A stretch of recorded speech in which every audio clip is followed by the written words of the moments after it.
রীতিমতো ভাঙড়। বুধবারই আরাবুল ইসলামের অনুগামীদের ওপর হামলা চালানোর অভিযোগ ওঠে শওকত মোল্লার অনুগামীদের বিরুদ্ধে, যা নিয়ে ভাঙড়ে নতুন করে উত্তেজনার পরিস্থিতি তৈরি হয়েছে।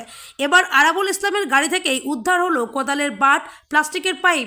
বিডিও অফিস চত্বরে পুলিশি তল্লাশিতে আরাবুলের গাড়ি থেকে এগুলো উদ্ধার হয়। কেন গাড়িতে এসব ছিল তা নিয়েই প্রশ্ন উঠতে শুরু করেছে। হাইকোর্ট আগেই আরাবুল ইসলামকে স্পষ্ট করে দিয়েছিল সপ্তাহে 2 দিন পঞ্চায়েত সমিতিতে যেতে পারবেন তিনি। গত সোমবার আরাবুল পঞ্চায়েত সমিতিতে যান। এরপর বৃহস্পতিবার আবারও পঞ্চায়েত সমিতিতে যাচ্ছিলেন আরাবুল। তখনও বিডিও অফিস চত্বরে গেটের কাছে পুলিশ রুটিন মাফিক গাড়ি তল্লাশি চালায়। গাড়ির পেছন থেকে কোদালের বাট, পাইপ উদ্ধার করে পুলিশ।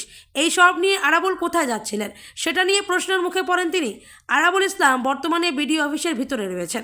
পঞ্চায়েত সমিতিতে নির্দিষ্ট ঘর এখনও পাননি বলে বিডিও অফিসের ঘরেই রয়েছেন। কলকাতা পুলিশের আধিকারিকরাও রয়েছেন। আরাবুলের সঙ্গে কথা বলছেন আধিকারিকরাও। বিডিও অফিসের বাইরে পুলিশ আরাবুলের গাড়িটিকে ঘিরে রেখেছে। এদিকে আবার পঞ্চায়েত সমিতির বাইরে জমায়েত করছেন আরাবুলের অনুগামীরাও।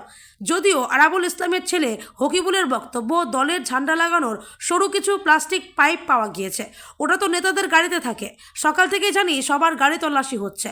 আমাদের গাড়িতে এমন কিছু ছিল না যাতে তল্লাশিতে ভয় পাবো।